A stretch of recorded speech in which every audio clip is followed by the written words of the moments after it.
तो जारी है यूपी पुलिस का ऑपरेशन क्लीन। मुजफ्फरनगर, अमेठी, हरदोई में मुठभेड़। मुजफ्फरनगर में 1 लाख का इनामी अरेस्ट। किस तरह से चल रहा है शहर शहर एनकाउंटर दिखाएंगे आपको, लेकिन योगी जी क्या कह रहे हैं।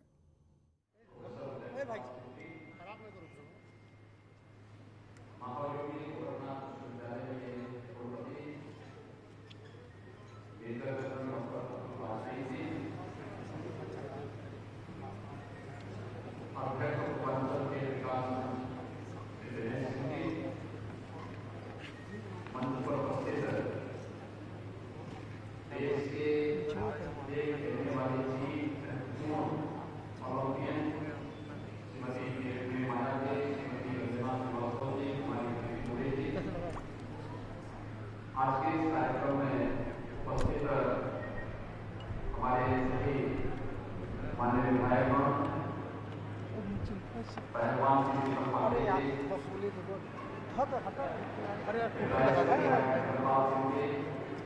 गोरखपुर ग्रामीण से विधायक सिंह जी, चोरी चौरा से विधायक श्री यादव जी, गोरखपुर के महापौर सीताराम जायसवाल जी,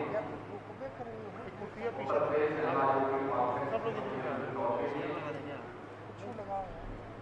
ब्लॉक प्रमुख श्री देश जी, अध्यक्ष कबड्डी संघ समिति, अध्यक्ष हॉकी गोरखपुर श्री दिवस सिंह जी, उत्तर प्रदेश कबड्डी एसोसिएशन से कुमार पांडे जी, पूर्व राष्ट्रीय पहलवान श्री राकेश सिंह जी, पूर्व पहलवान श्री चंद्र विजय सिंह जी, श्री जनार्दन यादव जी,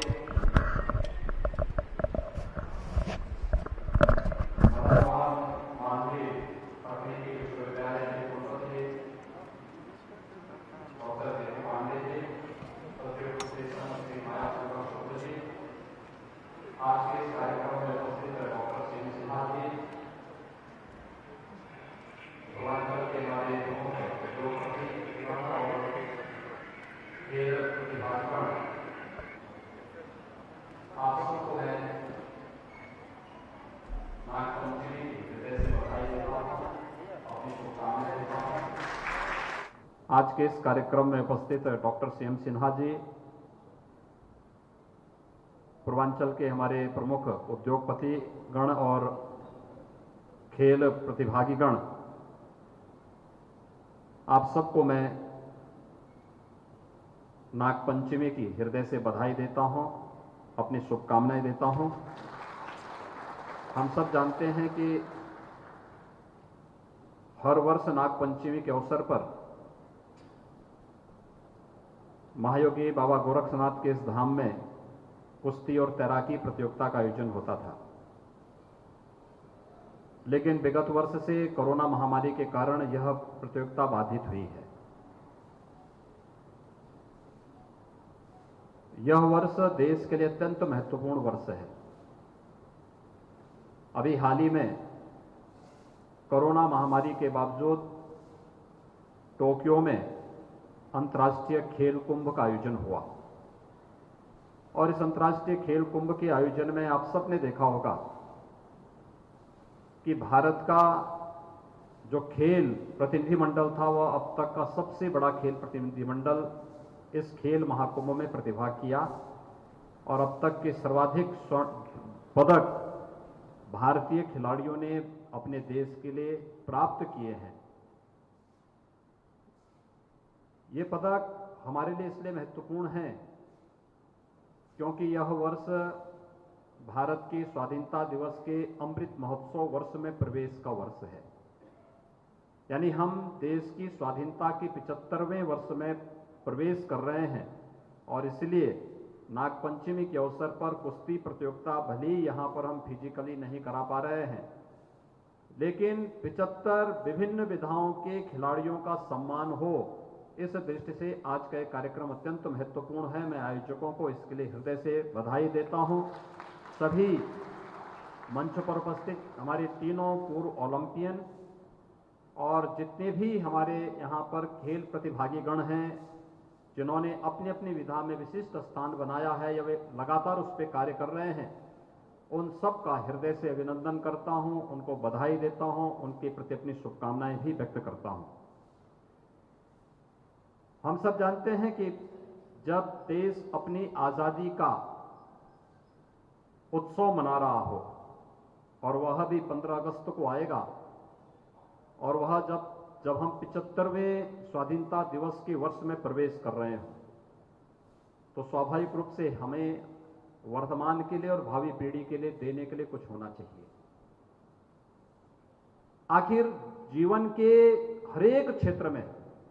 हमने क्या पाया है, क्या खोया है, यह जानने, जहां पर गलतियां हुई हैं उनका परिमार्जन करने और आगे के एक सकारात्मक माहौल में दुनिया के सामने वैश्विक मंच पर उत्कृष्ट प्रदर्शन करने के लिए हम सब अपने आप को तैयार कर सकें, यह कुछ नया करने के लिए हम सबको आगे बढ़ना होगा। और आज का ये 75 खिलाड़ियों को आपने देखा होगा, सचमुच जब प्रेम माया जी और रंजना श्रीवास्तव जी एक एक खिलाड़ी के बारे में बोल रही तो उसी विधा से जुड़े हुए हैं, तो स्वाभाविक रूप से उनको हर एक खिलाड़ी की प्रतिभा और उसके उत्कृष्ट प्रदर्शन की जानकारी है और उसके प्रति सम्मान का भाव भी है। यानी एक एक नगीने गोरखपुर के अंदर भरे पड़े हैं। आपने देखा होगा हर एक व्यक्ति ने, किसी ने अंतर्राष्ट्रीय प्रतिस्पर्धा में, किसी ने राष्ट्रीय प्रतिस्पर्धा में, किसी ने राज्य के अंदर की किसी विशिष्ट प्रतिस्पर्धा में अपनी प्रतिभा का लोहा मनाया है। किसी ने प्रथम स्थान प्राप्त किया है, स्वर्ण पदक जीता, किसी ने द्वितीय स्थान प्राप्त किया, रजत पदक जीता, किसी ने तृतीय स्थान प्राप्त किया, कांस्य पदक जीता। लेकिन इन प्रतिभाओं को प्रतियोगिता संपन्न होने के बाद जो सम्मान मिलना चाहिए था, न मिलने के कारण वह अपने आप को कुंठित महसूस करता है और फिर आने वाली पीढ़ी को उस विधा की ओर जाने के लिए, न जाने के लिए लगातार, अगर कोई जाना भी चाहता तो उसको हतोत्साहित करता है। आखिर अंतर्राष्ट्रीय मंच पर जब कोई प्रतियोगिता होती है तो उस प्रतियोगिता में व्यक्ति का नहीं, पूरे देश का और पूरे समाज का मान जुड़ा होता है, उसका सम्मान जुड़ा होता है, और वह अपनी पूरी ताकत के साथ अपनी उत्कृष्ट प्रदर्शन करने का प्रयास करता है। और उन स्थितियों में हम सब की भावनाएं अपने खिलाड़ियों के प्रति होना चाहिए, लेकिन इसकी शुरुआत हमें स्थानीय स्तर पर, गांव स्तर पर, मोहल्ले स्तर पर, नगर स्तर पर, जनपद स्तर पर इसकी शुरुआत करनी चाहिए। और इसी शुरुआत के क्रम में गोरखनाथ मंदिर में दशकों से नागपंचमी के अवसर पर इस कुश्ती प्रतियोगिता का आयोजन होता था, तैराकी प्रतियोगिता का आयोजन होता था, लेकिन कोरोना महामारी के कारण विगत वर्ष भी और इस वर्ष भी यह स्थगित करना पड़ा था। और इसलिए मैंने यहां पर आयोजकों से कहा, मैंने कहा अच्छा होगा कि भले ही हम बड़ी प्रतियोगिता न कर पाते हों, लेकिन अच्छा होगा कि इस अवसर पर एक आयोजन अपनी विभिन्न विधाओं से जुड़े हुए अंतर्राष्ट्रीय, राष्ट्रीय, राज्य स्तर के खिलाड़ियों का एक सूक्ष्म सम्मान का कार्यक्रम होगा, तो खेल के प्रति एक रुचि उसके मन में जागृत होगी। दूसरा, हमें जानने का अवसर मिलेगा कि किस किस विधा के खिलाड़ी गोरखपुर में मौजूद हैं। मुझे सचमुच नहीं जानकारी थी कि निशानेबाजी के इतने अच्छे उत्कृष्ट खिलाड़ी गोरखपुर में हमारे पास मौजूद हैं। मुझे स्वयं नहीं मालूम था कि तैराकी के या अन्य लॉन टेनिस के इतने अच्छे उत्कृष्ट खिलाड़ी हमारे पास मौजूद हैं। मैं स्वयं इस बात को नहीं देख पा रहा था। मैं महाराणा प्रताप इंटर कॉलेज में देखता था कि वहां पर स्पोर्ट्स हॉस्टल से जुड़े हुए तमाम छात्रों का प्रवेश होता था, जंगल दूषण में भी और महाराणा प्रताप इंटर कॉलेज, जंगल दूषण कृषक इंटर कॉलेज में भी और महाराणा प्रताप इंटर कॉलेज में भी। लेकिन आसमान छूती हुई ऊंचाई के साथ बास्केटबॉल के खिलाड़ी इतने अच्छे हमारे पास मौजूद हों, ये मैंने यहां पर पहली बार देखा है। और सचमुच ये गोरखपुर वासियों का, पूर्वांचल वासियों का दायित्व बनता है इन खिलाड़ियों को एक उचित मंच देकर के हम आगे बढ़ने के लिए प्रेरित कर सकें। भाइयों बहनों, हमारी सरकार ने एक निर्णय लिया है। यहां पर अभी एक बालिका ने मुझे एक एप्लीकेशन दिया था यहां पर, और वह बहुत अच्छी मांग उन्होंने रखी थी मेरे सामने। श्री विशाल पासवान ने, कबड्डी के हैं, मेनका यादव कबड्डी के हैं, अरविंद यादव कबड्डी के हैं, पुष्पेंद्र, प्रदीप सैनी, सजल चौधरी, इन्होंने खेल प्रशिक्षण बहाल करने के लिए, और हम लोगों ने इसकी अनुमति दे दी है। खेल प्रशिक्षण कार्यक्रम बहुत शीघ्र प्रारंभ होने जा रहा है। हम लोग प्रदेश के अंदर उस प्रकार का माहौल बना करके और इसको बहाल करने, प्रशिक्षकों को भी बहाल करने के लिए मैंने कहा सभी प्रशिक्षकों को फिर से कार्य पे लगा करके और उनको अच्छा मानदेय देकर के अपने खिलाड़ियों को आगे बढ़ाएं। दूसरा, आप सब जानते हैं कि राज्य सरकार ने आने के बाद 2017 के बाद हम लोगों ने कुछ निर्णय लिए कि अगर हमारा कोई खिलाड़ी राज्य का है, उत्तर प्रदेश का है, ओलंपिक में वह स्वर्ण पदक जीतता है तो हम राज्य सरकार की तरफ से उसे 6 करोड़ रुपया देंगे। रजत पदक जीतता है तो भी उसको 3 करोड़ रुपया देंगे। कांस्य पदक जीतता है 1 करोड़ रुपये उस खिलाड़ी को हम राज्य की ओर से उपलब्ध करवाएंगे। ओलंपिक में प्रतिभाग करने वाले खिलाड़ी को भी हम एक धनराशि देंगे, टीम को भी और व्यक्तिगत खिलाड़ी को भी। ऐसे ही एशियाड और कॉमनवेल्थ में भी पदक प्राप्त करने वाले खिलाड़ियों को भी अलग अलग धनराशि हम लोगों ने घोषित की। इस बार टोक्यो ओलंपिक कोरोना महामारी के बीच में संपन्न हुआ है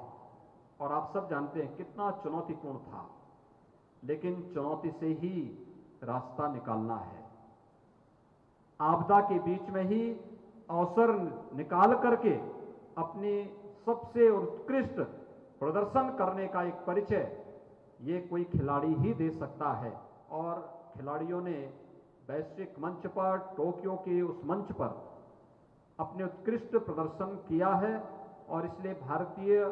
जो पूरी टीम थी उस पूरी टीम को सम्मान देने के लिए उत्तर प्रदेश सरकार ने 19